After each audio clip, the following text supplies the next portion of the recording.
Les aventuriers se regardèrent tous les yeux dans les yeux, comme ils avaient l'habitude de le faire, et constatèrent qu'ils n'étaient pas forcément prêts à, disons, une nouvelle façon de faire. Qu'est-ce que c'était que cette quête mystique? Ils venaient d'affronter leur double, certes. En le faisant, vous avez gagné un niveau. Mais quel est encore leur montrer le labyrinthe? Au bout de 200 ou 300 pas, lorsqu'ils tournèrent à gauche dans une allée embourbée, ils remarquèrent des squelettes. Des squelettes, oui.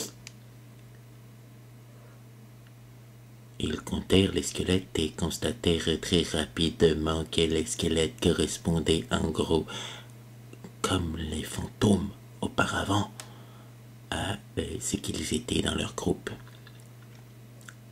Il y avait certainement un squelette demi-elfe.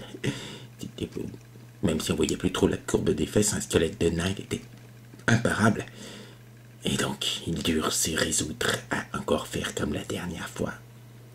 Le guerrier sur tous les squelettes les représentant, et tous sur le squelette du guerrier.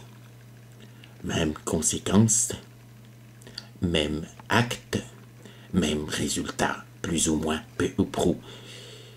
Quoique les squelettes, c'était peu difficile à, affronter avec certaines armes qui étaient faites pour pénétrer les chairs. Mais quoique les squelettes, c'était plus facile à affronter que des êtres intangibles dont les dommages étaient divisés par deux lorsqu'on frappait avec une arme magique.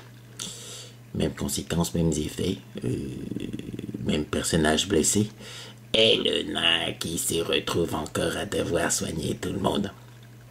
Le nain et le hobbit, qui, après 3 résurrections, avait certes perdu des points d'intelligence, mais semblait avoir gagné. C'était nouveau pour lui. Des points de sagesse et acquérir en quelque sorte une discipline de prêtre. Prêtre dont ne sait quoi eu. En tout cas pas de Lolt, malgré le fait que son œil était un œil d'araignée. Non, prêtre d'autre chose. C'était pas encore très défini dans la tête du hobbit. Pendant qu'il regardait ses compagnons oxyre joyeusement leur double, le hobbit essaya de se concentrer sur ce nouveau pouvoir qui venait en lui, de pouvoir soigner un petit peu les gens. Essaya de chercher une réponse intérieure. Le paladin posa son épaule contre l'épaule du hobbit, histoire de se mettre à niveau, et lui demanda quel était le trouble qui l'habitait. Le hobbit en parla. Après tout, le paladin et le prêtre dans le groupe étaient des personnages religieux, et il sentait cet appel en lui. Le hobbit lui expliqua que ça venait de lui, de l'intérieur, qu'il n'y avait pas une sorte d'éveil mystique vers l'au-delà.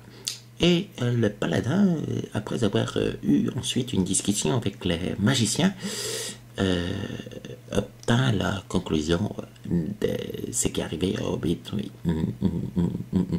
Les 6 aventuriers se réunirent en conseil de guerre lorsqu'ils eurent la conclusion du magicien et commencèrent à se gratter la tête.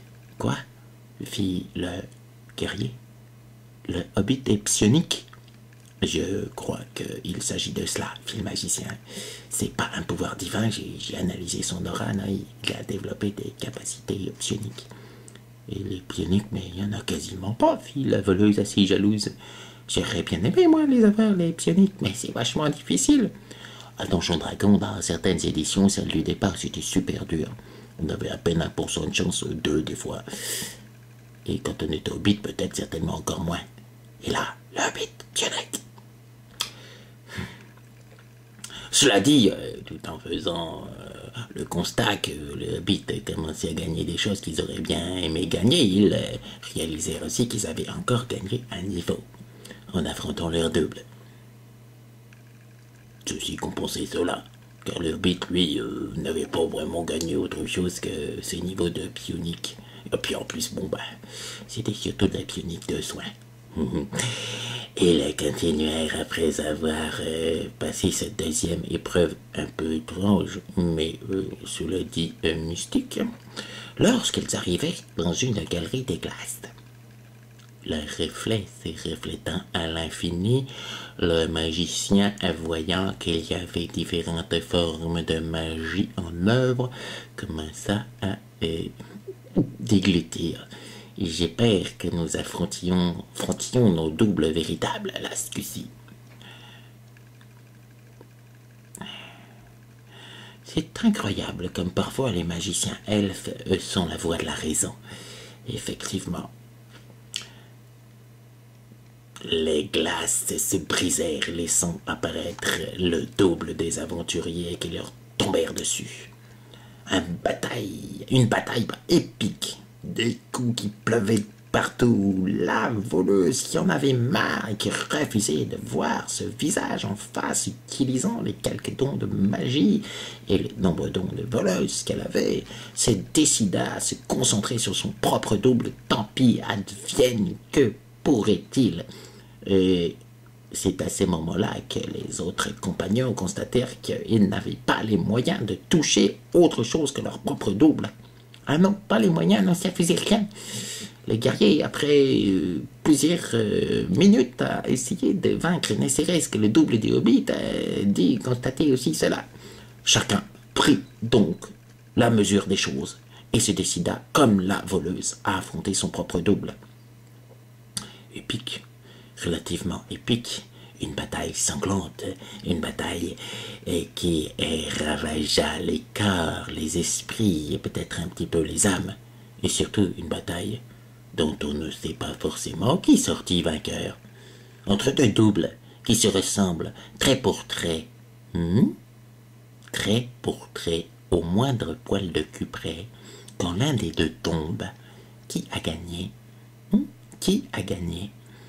Tout était dupliqué à l'identique, à part une petite chose, que le guerrier qui était fin tacticien se mit en mesure de remarquer.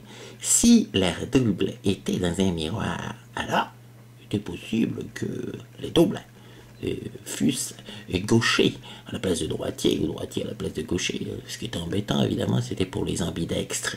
Nombre des aventuriers avaient choisi cet avantage. À vrai dire, ils l'étaient presque tous. Tous. Le Bart était obligé, le magicien aussi, en cas qu'il perdait la main composante. Le nain aussi l'avait préféré, le guerrier également. Il y avait guère que... La folie, c'était normal. Il y avait guère que le paladin, en fait, qui s'en foutait, quoi. Donc ça, c'était pas évident à vérifier.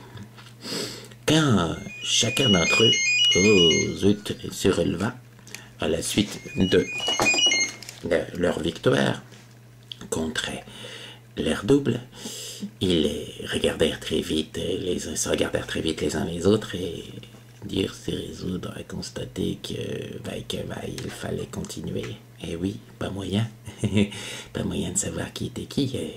Si, le magicien pouvait peut-être, mais si le magicien avait été changé, si le magicien avait été changé, de la suspicion commença à naître dans le groupe. La semaine prochaine, le règlement des conflits internes.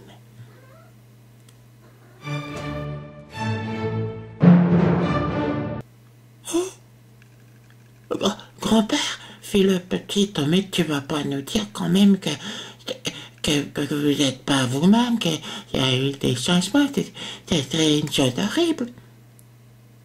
Grand-père Hobbit et cheminèrent des étoiles, regardèrent le petit Tommy et la petite Tania. Non, c'est vrai, ça ne serait pas nous-mêmes à vous raconter cette histoire. N'est-ce pas, les enfants?